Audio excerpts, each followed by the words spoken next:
हम कक्षा 6 विषय विज्ञान के अंतर्गत पाठ 8 का अध्ययन कर रहे थे। इसका पहला पाठ पहले अपलोड किया जा चुका है और आज हम इसका सेकंड पार्ट पढ़ने वाले हैं। इससे पहले हमने अस्थियों के लिए कुछ संधियों के नाम और वे कहाँ पाई जाती हैं, इतना हमने पढ़ लिया था। संधियों के प्रकारों में एक प्रमुख प्रकार है कंदुक खल्लिका संधि। हमारे कंधों और हाथों को जोड़ने वाली जो संधि होती है वो कंदुक खल्लिका संधि कहलाती हैं। ये इस प्रकार से उपस्थित रहती हैं जिस प्रकार से किसी कटोरे में कोई गेंद गुड़कती है या घूमती रहती है।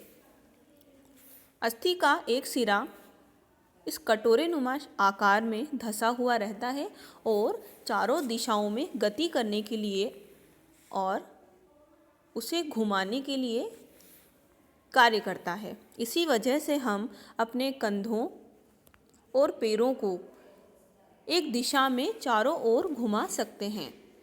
जांघ की हड्डी और श्रोणि की हड्डी के मध्य में जो संधि पाई जाती है वो कंदुक खल्लिका संधि होती है।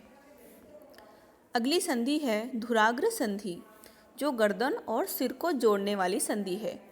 इस प्रकार की संधि में हम अपने सर को दाएं और बाएं अधिकतम लगभग 180 डिग्री के एंगल तक हम इसे घुमा सकते हैं, लेकिन बिल्कुल पीछे तक इसे हम नहीं घुमा पाते। जहाँ पर हम और इसी के साथ जिस प्रकार से कंदुक खल्लिका चारों ओर वृत्ताकार रूप में घूम सकती है, गर्दन उस प्रकार से तो नहीं लेकिन लुढ़कती हुई घूमने में सक्षम होती है, लेकिन ये केवल एक ही दिशा में होती है। इसे हम धुराग्र संधि कहते हैं और ये हमारे गर्दन और हमारे सर इन दोनों के भागों को जोड़ती है। इसके पश्चात हिंज संधि। हिंज संधि उसी प्रकार से काम करती है जिस प्रकार से हमारे घरों में पाया जाने वाला दरवाज़ा या फिर हमारे घरों की खिड़कियां काम करती हैं। इसके अंदर इसी प्रकार से कब्जे लगे होते हैं और इससे हम अपनी कोहनियों को, अपने पैरों को केवल एक दिशा में आगे और पीछे एक निश्चित एंगल तक, यानी कि लगभग 180 डिग्री के एंगल तक ही गति दे सकते हैं। अचल संधियाँ, ऐसी अनेक संधियाँ होती हैं जिनको हम गति नहीं दे सकते, वे अचल संधियाँ कहलाती हैं। इतना अध्ययन हमने पहले कर लिया था। अब हम आगे बढ़ते हैं हमारे मानव कंकाल तंत्र पर। ये हमारे हाथ की हड्डियां हैं। इसमें आप देख सकते हैं प्रत्येक अंगुली में 4-4 अस्थियां हैं, जबकि अंगूठे में 3 अस्थियां हैं। इनकी संख्या यदि आप जोड़ें तो बताइए कितनी हो सकती है।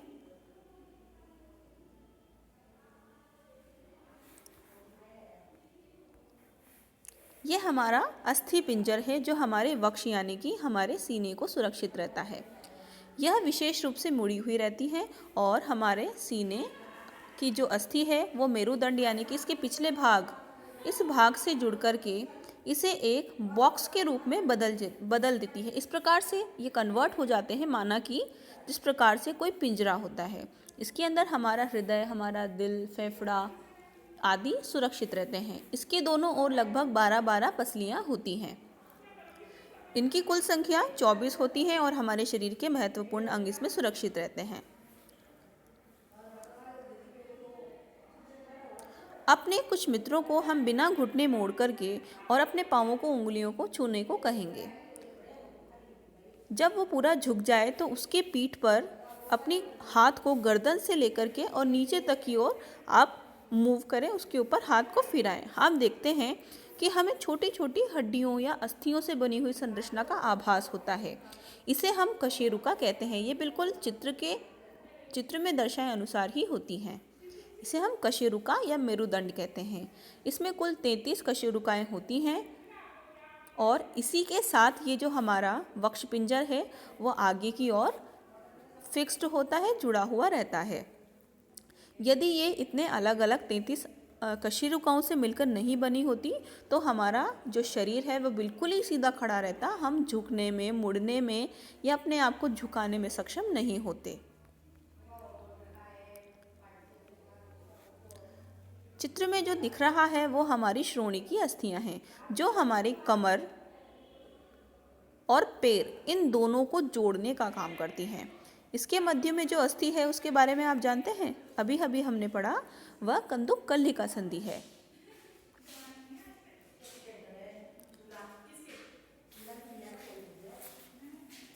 यह हमारे शरीर के अति महत्वपूर्ण अंग जैसे कि पैर को गति देने का काम करती है। नीचे दिखाया हुआ चित्र मानव की खोपड़ी या फिर मानव मस्तिष्क को सुरक्षित रहने वाले कंकाल का है। इसके अंदर हमारा मस्तिष्क सुरक्षित रहता है। इसके अतिरिक्त कुछ ऐसे भाग भी होते हैं जिन्हें हम मोड़ सकते हैं और जो हड्डियों की तरह कठोर नहीं होते, जैसे कि कान।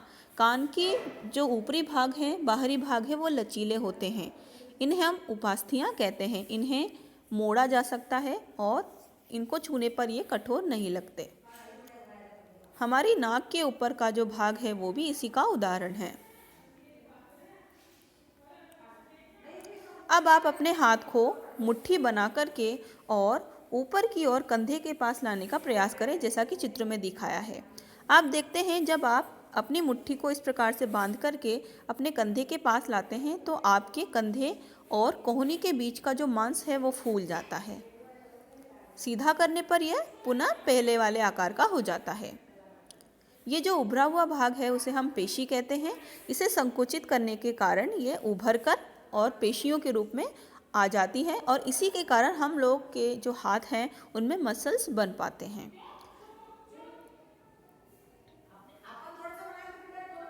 जंतुओं की चाल। क्या हमने कभी किसी केंचुए को चलते हुए देखा है? क्या वो हमारी तरह चलता है? नहीं। इसका जो पूरा शरीर है वो एक दूसरे से सट कर के बनाए हुए छोटे छोटे छल्लों यानी कि खांचों से मिलकर बना होता है।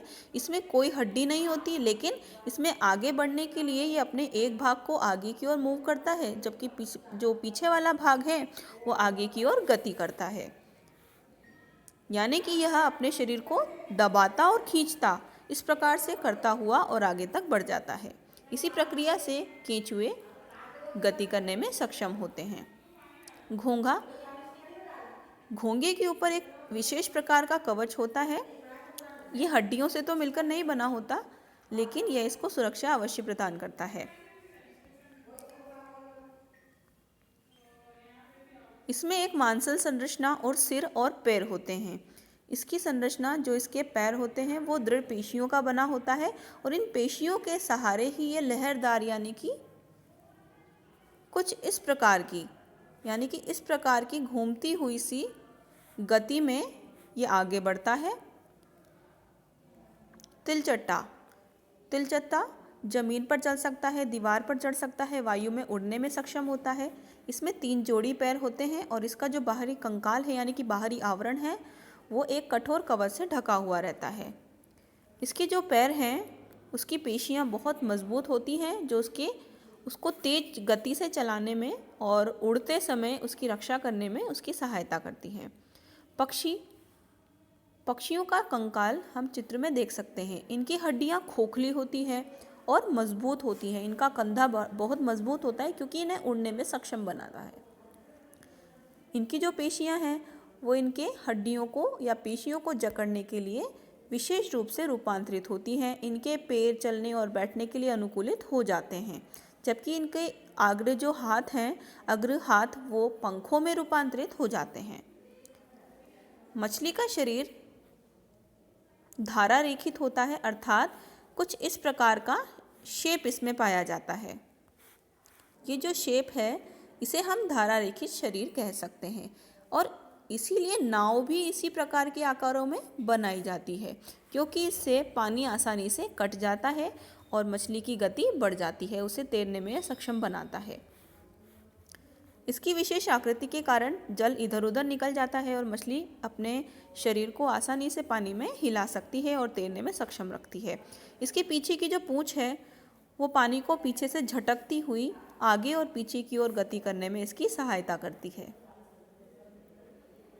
सांप में गति।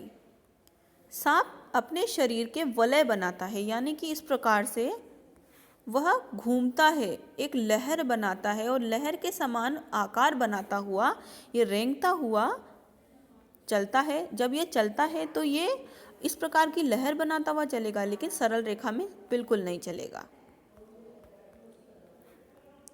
इस प्रकार से विभिन्न प्रकार के जीवों में होने वाली गति की प्रक्रिया को हम पढ़ चुके हैं और हम ये समझ चुके हैं कि आखिर हम अपने शरीर से चलने में इतना सक्षम क्यों होते हैं, क्योंकि हमारे शरीर में ये कंकाल काम करता है और इस कंकाल के साथ अस्थियां, मांसपेशियां और संधियां मिलकर के हमें मूवेबल या गतिशील बनाए रखती हैं।